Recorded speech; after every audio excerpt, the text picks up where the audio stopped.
Hola a todos chicos, bienvenidos a este video. En esta ocasión queremos analizar un poco algunos elementos importantes que siguen después del estudio sistemático de los límites, y es la introducción de las razones de cambio que dan origen a la definición de derivada. Digamos, para eso pues tenemos que considerar una preliminar, y para considerar este preliminar pues he traído un ejemplo, digamos, que nos va a permitir entender una pequeña relación que quizá no esté correctamente. Entonces, para eso pues vamos a considerar dos personas que tienen un aumento de salario o de sueldo, digamos, a raíz de un cambio de año. Entonces tenemos la persona número uno. Esta persona tenía un salario anteriormente de 1.000.000 de pesos, y digamos en el nuevo año pasó a ganar 1.500.000. Entonces, obviamente nosotros podríamos pensar que este aumento fue de 500.000 pesos, o sea, fue exactamente de 500.000 pesos. Y como esa operación o ese número que nosotros obtenemos lo hacemos vía resta, o sea, cogemos a esta cantidad, le restamos este y decimos, bueno, hay 500.000 pesos de diferencia. En el caso número 2 vamos a pensar que tenemos otra persona, y esta segunda persona ganaba 90 millones de pesos y con el nuevo aumento salarial quedó en 90 millones y medio. Entonces, de nuevo, si tenemos el mismo pensamiento que antes, nos damos cuenta que esencialmente estas dos personas tienen exactamente el mismo aumento. ¿Qué es lo que pasa? Pues claramente, ya desde el punto de vista de un análisis, digamos, solamente del sentido común, claramente estos 500.000 pesos, o sea, o que le suban a esta persona 500.000 pesos, no es lo mismo que el hecho de que a esta persona le suban 500.000 pesos. ¿Por qué se tiene eso? Pues digamos, de nuevo, si bien podemos pensar que la diferencia entre los salarios es de 500.000 pesos, ¿cierto? Podemos pensar que la diferencia entre los salarios es de 500.000 pesos. Tenemos claro que no es exactamente la misma diferencia entre los dos. Entonces, sabemos que si significa lo mismo, la respuesta será claramente que no. Claramente para esta persona este salario o este aumento de salario fue algo bastante bueno, mientras que para esta pues fue algo que no tuvo una significancia muy fuerte. ¿Por qué? Pues porque prácticamente, pues teniendo en cuenta lo que ganaba, pues ahí pues vamos a ver que 500.000 pesos no es mucho. ¿Y por qué pasa este fenómeno? Este fenómeno pasa pues porque la resta pierde el punto de vista de referencia. Es decir, a él no le interesa saber si antes de esos 500.000, que era la diferencia real, había 1.000.000 o había 90 millones. Entonces, por lo tanto, pues no importa. Este ejemplo hubiera sido exactamente lo mismo si hubiera pasado de 0 a 500.000, o si hubiera pasado de 1.000.000.000 a 1.000.000.000 500.000 pesos. Entonces, él siempre va a olvidar el punto, digamos, anterior a la comparación, y eso es obviamente algo que no es correcto. Entonces, es claro que, digamos, la resta no es efectivo para realizar unas comparaciones. O sea, para realizar el cambio, para tratar de revisar el cambio que estamos teniendo de un momento a otro, pues, digamos, pierde el punto de referencia. Entonces, en ese orden de ideas, habitualmente, y eso sí es algo que pues necesitamos resaltar, digamos, es muy usual que, digamos, casi todos los elementos que nosotros estemos siempre utilizando para establecer una comparación está dado gracias a las razones. Entonces, por acá, ya ahora sí, para realizar una comparación se suele hacer a través de razones. Eso quiere decir que en los dos ejemplos anteriores, si quisiera analizar los cambios, hubiera utilizado una razón. Y si hubiera utilizado la razón, lo que obtendríamos como resultado sería los siguientes. Que para el primer caso hubiera sido comparar el 1.500.000 versus el millón. Nos dicen que eso es exactamente igual a 3 medios, que es exactamente igual a 1.5.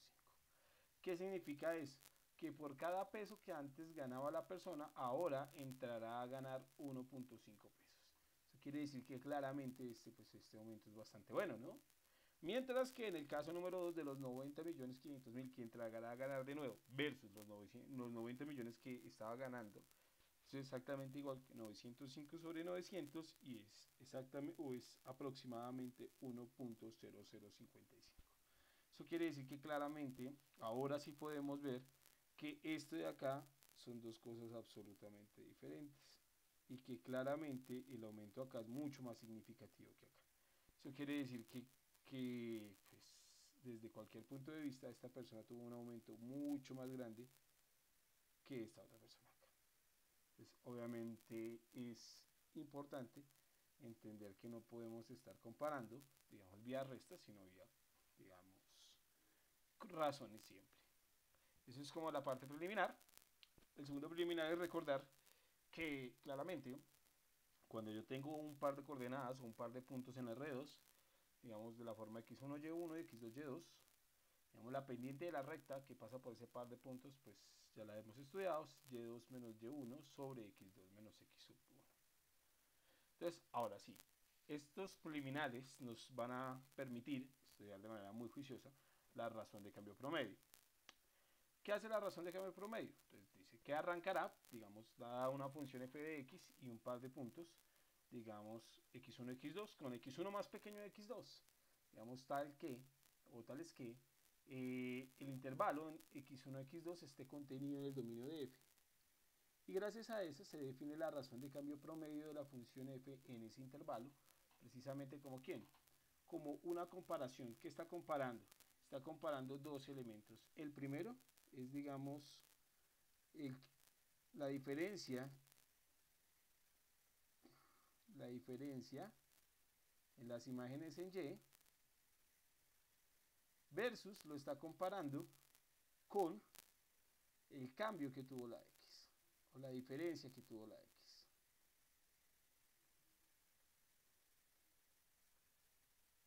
Entonces está diciendo qué tanto está cambiando, está comparando el comportamiento o el cambio que tuvo X versus lo está comparando con cuánto costó cambiar eso. Entonces, digamos, está tratando de capturar el cambio de la función que tuvo. ¿Qué tanto está cambiando mi función? Pero siempre con respecto a cuánto tuvo que cambiar la X para eso. Entonces, digamos, está comparando es esto precisamente. Esta partecita de acá será la comparación del cambio de F versus el cambio comparado con relación al cambio que tuvo la X. Y eso es lo que nosotros vamos a llamar la razón de cambio promedio. La razón de cambio promedio. ¿Y por qué se llama razón de cambio promedio? Pues porque él solamente está tratando de capturar el comportamiento en dos puntos. Por una parte está mirando lo que pasó en x1 y por otra parte lo que estaría pasando en x2. Pero olvida prácticamente cualquier punto que esté ocurriendo acá en la mitad. O sea, aquí en la mitad pudo haber, digamos, encontrado, tenido una gran cantidad de cambio y él no lo pudo haber como capturado. Él sencillamente pues está mirando los dos extremos y está viendo todo lo que pasa por la mitad. Entonces, digamos, es un cambio que no recoge totalmente el cambio de la función, pero pues al menos nos hace dar una idea bastante buena de qué fue lo que pudo haber pasado. Obviamente la razón de cambio no es muy buena cuando los dos puntos están muy lejanos y medianamente es aceptable pues cuando la función no se comporta tan mal o cuando los dos puntos están cercanos. Entonces, ¿a qué me refiero con eso? Por ejemplo, vamos a determinar la razón de cambio que tiene la función f de x igual a x cuadrado en el intervalo 0,3. Eso quiere decir que esa razón de cambio, que sería el cambio de f comparado con el cambio de x, dijimos que sería igual a ¿quién? A ver, dijimos que sería f evaluado en x sub 2, que en este caso debería ser el 3, menos f evaluado en el punto inicial, que debería ser pues el 0, sobre el punto inicial, que en este caso es el 3, menos el punto inicial, que sería el 1. Eso quiere decir que me debería quedar a mí, esencialmente, algo así como el 3 elevado al cuadrado, ¿cierto? Menos el 0 elevado al cuadrado sobre el 3 menos el 0, que eso estará dado por, pues, 3 al cuadrado menos 0 al cuadrado, claramente debe ser 9, y esto debería ser 3, y por lo tanto esto debería darme entonces, pues 9 sobre 3 daría 3. Eso quiere decir que esto me está diciendo, o tendría que interpretar qué está diciendo este 3. Este 3 me está diciendo que en promedio, y esto sí es importante, por cada unidad que avanza la X, la Y está subiendo o se le está adicionando 3 unidades. Entonces, primero tendría que analizar el signo positivo, lo cual estaría diciendo que la Y estaría en aumento. Y segundo lugar, tendría que analizar que por cada paso que avanza la X, se tienen 3 unidades de aumento en Y. Entonces, ya con base en eso, borrar esto de acá, listo. Con base en eso, pues podemos tratar de interpretar. Bueno, aquí dejo estas cuentas en limpio para que queden mucho más lindas, ¿cierto? Entonces, aquí les dejo el análisis un poco mejor escrito para las personas que les guste pues, seguir la lectura un poco más. Pero entonces, acá tengo un plano. En este plano, pues la idea era graficar la función. Entonces, miremos que aquí hice una pequeña gráfica de la función x cuadrado, ¿cierto? Entonces, claramente, pues esta será la gráfica de la función f de x igual a x cuadrado. Entonces, ¿qué es lo que tenemos nosotros que analizar? Pues si ustedes se dan cuenta, estábamos tratando de mirar la razón de cambio desde este punto hasta este punto.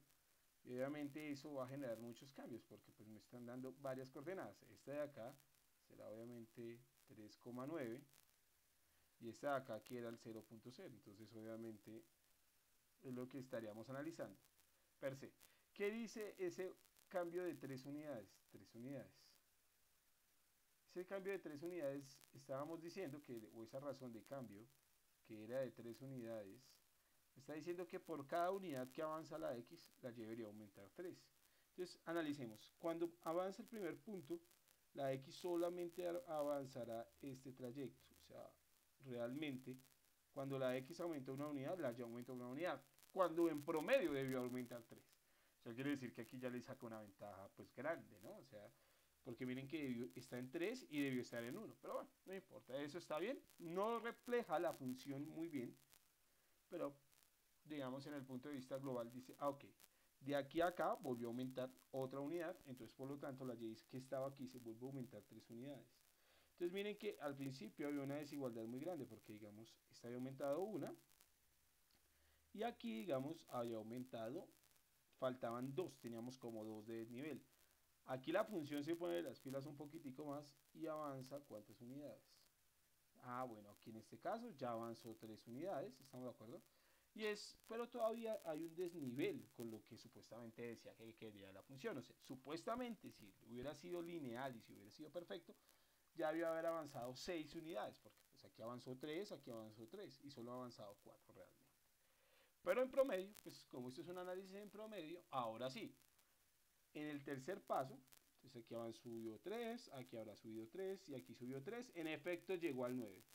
¿Y qué le pasó a la función? Aquí estaba rezagada, aquí está más o menos rezagadita, y pues se puso la fila de la función y alcanzó a completar. Eso quiere decir que la función realmente en el último tramo, digamos, cambió, digamos, desde aquí hasta aquí, estaría cambiando, obviamente, 5 unidades en un solo tramo, porque la función empieza a crecer de manera más fuerte. Entonces, eso lo resumimos acá. La razón de cambio promedio dice tanto. O sea, lo primero que hacíamos era eso, comparar un cociente. Decíamos sencillamente, oiga, mire, realmente cuando su X cambió 3 unidades, la Y cambió 9. Eso es lo que nos estaba dando este cociente de acá. Este cociente de acá nos estaba diciendo entonces que cuando la X cambió 3 unidades, la Y cambió 9. Y entonces, por lo tanto, podríamos pensar que estos 9 unidades que cambió en estos 3 saltos, pues se podrían haber resumido que en promedio fue de 3. Y de nuevo, interesa bastante el hecho de que captura parcialmente el comportamiento de la función, pero no en su totalidad. Hay algo todavía que haría falta entender. Es decir, la razón de cambio pues captura buenas cosas, pero no siempre va a ser muy eficaz. Entonces, ¿en qué casos? Me voy a permitir esta gráfica que tengo acá. Supongamos que estábamos en el mismo caso, donde yo tengo acá el 0. Va a permitirme graficar dos ejes para que nos quede esto perfecto, los un poquito más oscuros, que no sé si se está viendo muy bien esos ejes. Ahora sí, un poquito más oscuritos. Ups. Supongamos que tenemos ahí un par de ejes. Y yo tengo una función. Esa función arrancó por acá. Y yo estoy mirando la razón de cambio promedio entre 0 y 4, por ejemplo. La función subió un poco acá.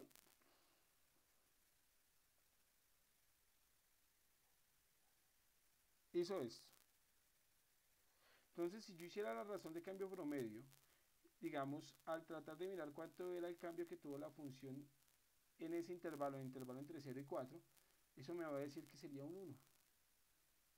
Me está diciendo en promedio la función cambia a 1. Y uno pues podría entender que eso proviene del triangulito que estábamos mencionando. Eso quiere decir que si estuviéramos mirando, estaríamos hablando de este triangulito. Y en este triangulito pues nos vamos a dar cuenta que realmente pues hubo un salto, un cambio de diferencia en ese intervalo. Y entonces, perdón, de 1 no, estoy hablando cosas terribles. De 1 sobre 4, perdónenme, de un cuarto. O sea, no cambia mucho. La función aquí me está diciendo que realmente no estaba cambiando mucho. Pero claramente sabemos nosotros que eso no es cierto. Eso no es cierto pues porque no podemos decir que por cada unidad de esto estaba cambiando un cuartico y que estábamos tratando de hacer un salticos pequeñitos. Entonces eso no lo vamos a poder decir así de esa manera como tan suave. ¿Qué quiere decir eso? Pues que obviamente él captura solamente el comportamiento en los extremos, pero olvida completamente, digamos, el comportamiento de eso. Esta razón de cambio promedio hubiera sido exactamente igual que el de la recta que hubiera pasado por esos dos puntos. ¿Cómo pintar una recta que pase por esos dos puntos? Okay. O sea, estas dos funciones hubieran tenido exactamente la misma razón de cambio, la verde y la azul. Pero claramente, y si uno la ponía desde el punto de vista analítico, pues claramente el azul está cambiando mucho más. Eso quiere decir que la razón de cambio promedio sí sirve en algunas situaciones, y siempre es bueno tratar de conocerla, pero realmente está perdiendo un montón. Miren por ejemplo este caso, el segundo ejemplo que teníamos para ustedes. Determine la razón de cambio promedio de una función constante en el intervalo x1, x2. Esto al menos está tratando de escribir buenas cosas. O sea, tampoco es que sea una herramienta tan maluca, pues. Porque obviamente en este caso, si estoy tratando de mirar la razón de cambio en cualquier intervalo, sin importarme qué es lo que estaría haciendo, pues en este caso esto debería ser, de nuevo, f de x sub 2 menos f de x sub 1 sobre x sub 2 menos x sub 1, que sería exactamente igual a ¿quién? A c menos c sobre x2 menos x sub 1, y eso va a ser igual a 0 sobre x2 menos x sub 1, que va a ser exactamente igual a 0. Eso quiere decir que al menos, por ejemplo, al menos la razón de cambio promedio se dio cuenta que una constante no cambia. O sea, es brillante. Se dio cuenta que una constante no cambia, lo cual es evidente. O sea, ¿listo? Por ejemplo, el siguiente ejemplo, determina la razón de cambio promedio de la función f de x igual al logaritmo natural de x en el intervalo entre 1 y e. Digamos, esto debería ser entonces, continuando con estos ejemplos, ¿dado por quién, señores? Pues de nuevo sería f, esto es una plana, f de x2 menos f de x sub 1. Ok, aquí dice que esto es muy feito. Ok, epa. Epa. ¿Listo? Sobre x sub 2 menos x sub 1. Que entonces, ¿quién sería este elemento? Debería ser logaritmo natural del punto final. O sea, logaritmo natural de menos logaritmo natural de 1 sobre menos 1.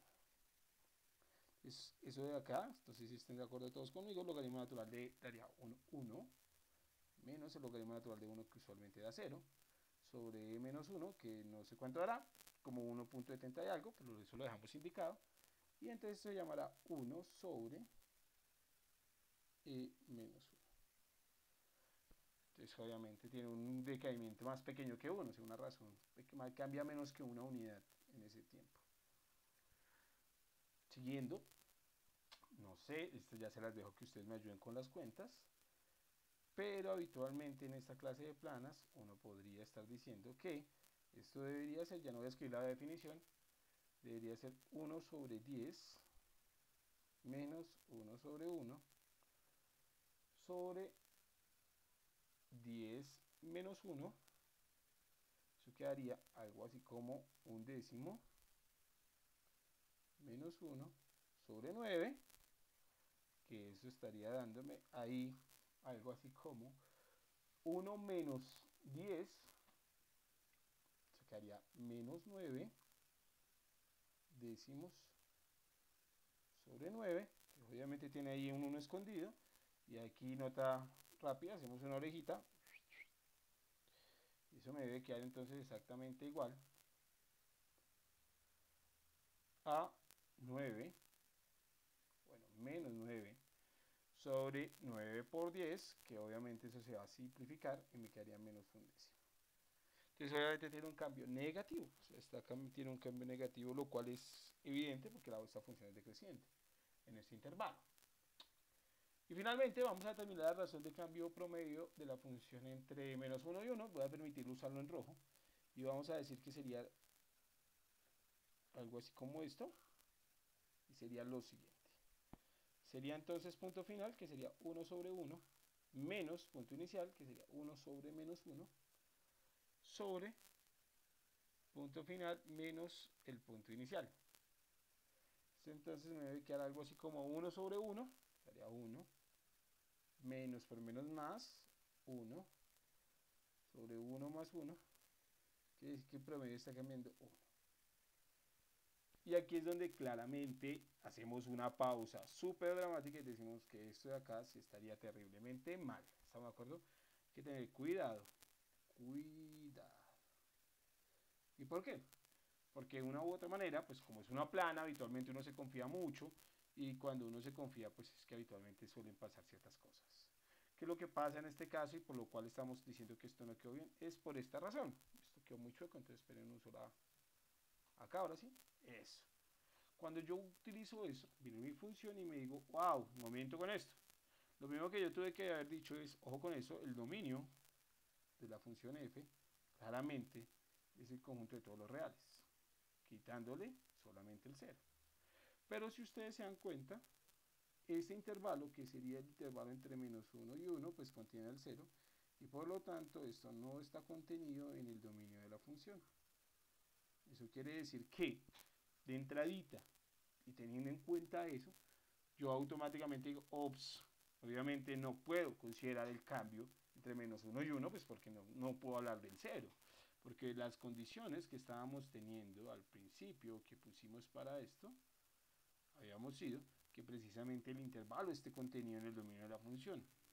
Eso quiere decir que, si bien es cierto, o sea, tengo que haber trabajado eso, pero en todos nuestros ejemplos esto estaba perfecto, salvo en este, que nos sirve como una pequeña y buena lección para decir que tengo que tener más cuidado al tratar de definir una razón de cambio y obviamente entender que en este ejemplo pues era evidente porque no pasaba, o sea, no podía pasar pues porque claramente es una función que no tenía ni sentido medir su cambio. De hecho, si tratáramos de cuantificar su cambio, pues sería mucho más, digamos, que decir 1 el cambio, de hecho, porque eso estaría obviamente teniendo una asíntota de este estilo. Y obviamente hay mucho cambio de la función en esta pedazo, ¿o no? Es por sus dos asíntotas que está mostrando. Bueno, ahí no me va a quedar muy bien la gráfica. Eso. Obviamente no vamos a tener un cambio desproporcional. Entonces aquí se acabaría el primer video, que es razón de cambio promedio. Ya vamos a continuar el siguiente video con la razón de cambio instantáneo. Muchas gracias.